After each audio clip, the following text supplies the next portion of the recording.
angkupas ang lakas at enerhiya ng mga mang-aawit ng bayan. Yun.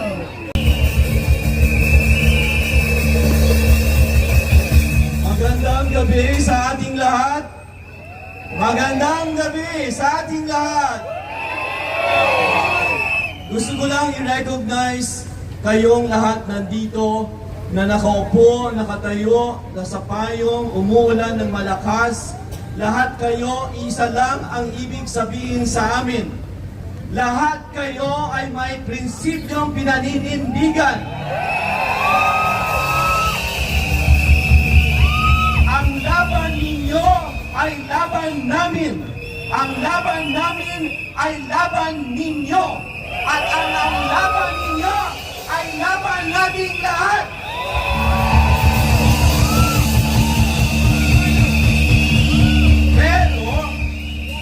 Pero, ano ang ating pinaglalaban?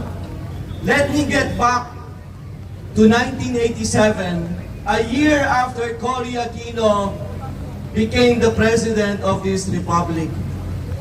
In May 5 of 1987, under the executive order, under the power of the executive order 163, Aquino instituted the Commission on Human Rights. Tama? Okay. Ano ang ginagawa o ano ang mandato ng Commission on Human Rights? Ang sabi, the Commission is mandated to conduct investigations on human rights violations against marginalized and vulnerable sectors of the society involving civil and political rights. Allow me, himay-mayin natin ito. Investigate human rights violation against marginalized and vulnerable sectors of the society. Ang tanong ko, sino ang vulnerable and marginalized sa ating lipunan? Magsasaka, mga traders, negosyante na katulad namin, na hindi na namin kayang mag-import dahil sa korupsyon sa Bureau of Customs at selective ang kanilang paglalabas ng mga cargo o kargamento. Bakit tayo nagkukulang sa bigas? Bakit tayo nagkukulang sa mga pagkain? Dahil piling-pili lamang ang kanilang binibigyan ng access para ipamahagi ang ating mga pagkain, ang ating mga basic needs ng ating mga kababayan. Sino ngayon ang nabibigyan ng mga proyekto pagdating sa utilities, enerhiya, tubig? Sino-sino sila? Lopez, ang Meralco, tubig. Sino? Pangilinan. Transportasyon.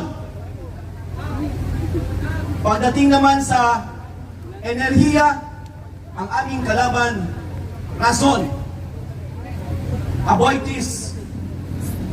Lahat ito sa aming mga business sectors apektado dahil pinagbibigyan lamang ang iilan sa mga kaibigan at malapit sa administrasyon. Ito ang tanong. Ano ang ginagawa ng Commission on Human Rights, who is supposed to defend, investigate, and defend the marginalized and vulnerable members of our society? Wala! Ano ang ginagawa ng Commission on Human Rights sa mga taong nangingidnap ng mga bata at rinirecruit sa pagiging rebelde. Wala. But instead, hindi nila ginagalaw si Castro at hinahayaang sirain ang Vice Presidente dahil protektado siya ng Commission on Human Rights. Magkasabwat! Magkasabwat! Magkasabwat! Magkasabwat! Sa madaling salita, Commission on Human Rights does not defend the marginalized and vulnerable members of our society na kagaya ninyo at sa atin, but instead, they protect and defend the criminals who are running our country.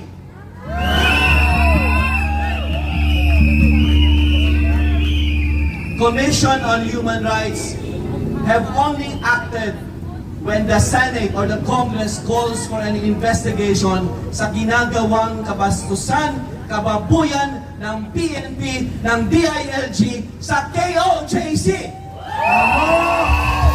Mga berdugo, mga basista, mga terorista, Alipin de Marcos!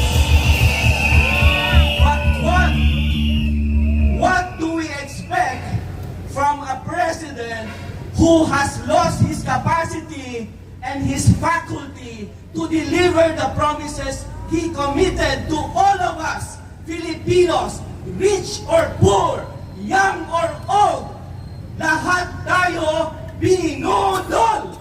Mabubudol! Marcos! Marcos! Mabubudol! Marcos!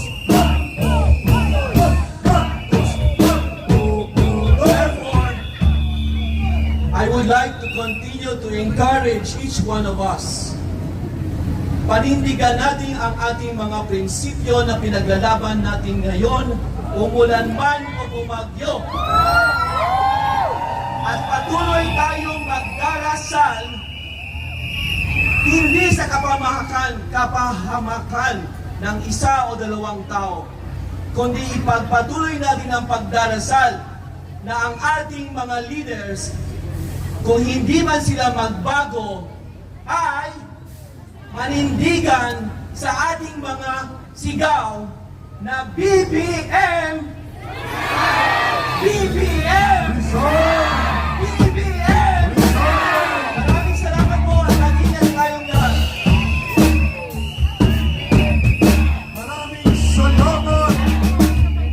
Maraming salamat kay Brother Rafael. Hindi po siya nagkamali ng kanyang pinuntuhan na ang administrasyon ni Marcos Jr. ay pinapalibutan ng mga oligarkiya na hindi makaporma sa panahon ni Tatay Digong. Walang damdamin sa ordinaryong mamamayan.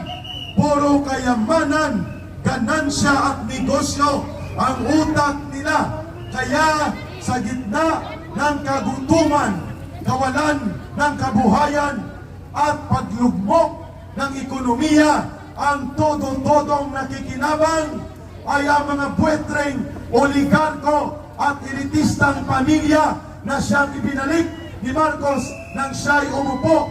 The oligarchy and their greed for money and power are fully restored under the Marcos Jr.